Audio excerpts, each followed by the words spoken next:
And then here's the question. Do you think the Galactic Federation is bad or good? Irma says bad. I mean, it all depends on what source you're looking up. I mean, that's why Brett and I, we don't just go with one source. We source. That's why we dig our rabbit holes. We're going this one, this one, this one, this one, and then we take that all and we try to present you guys with, you know, as much facts as we can too. So, you know, as far as like the Federation being bad or good, I mean, as far as me, Brett, I've heard, you know, both ways too, bro. You know, I've heard some parts people say that the Galactic Federation are here to protect us.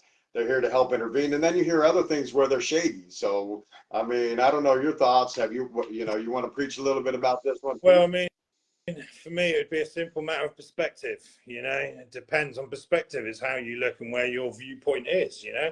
And some people might say they're good, and some perspective, they might not agree with them. But I imagine as a whole, they're not overly bad. But I expect, again, they're run on an agenda. If there's a lot of consciousness that's all joined together and they have a particular agenda, then if you're a consciousness that doesn't want to go along with that agenda, then you might perceive them as bad. It's perspective, you know.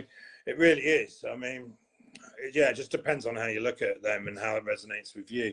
But I wouldn't say they're an evil, like a negative frequency. But, you know, you've got to imagine the universe is fractal, right?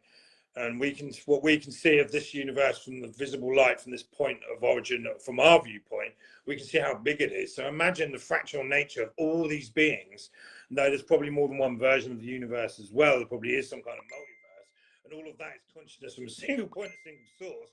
There's going to be several different agendas, depending on the frequency, to what they've been through, to how they perceive reality. It's like human.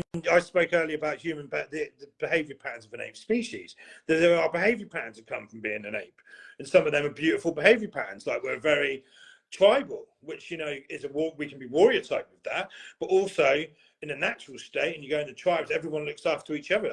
Like in the, you know, before this crazy installation was in place, then you could let your kid walk down the street and people would watch after your kids. You know, that's a beautiful behavior pattern of an ape species.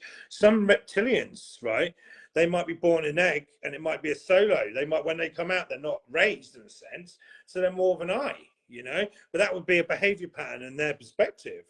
You know, it's all about perspective. So I mean, there certainly would be beings part of the Galactic Federation that probably all love and light. There might be some of their agendas or what they perceive for up and coming times, or to where the universe and source is headed, that all the consciousness might not agree with that. You know, I'll work it out when we get to meet them. I'll work out what resonates with me. But I wouldn't be. I'm not personally scared of the Galactic Federation. But then again, if I, you know me, I can't help but call it out. So if I got joined that and I don't agree with that, I would say, oh, no, I think you're wrong. You know, but it's perspective in my mind. I hope that helps.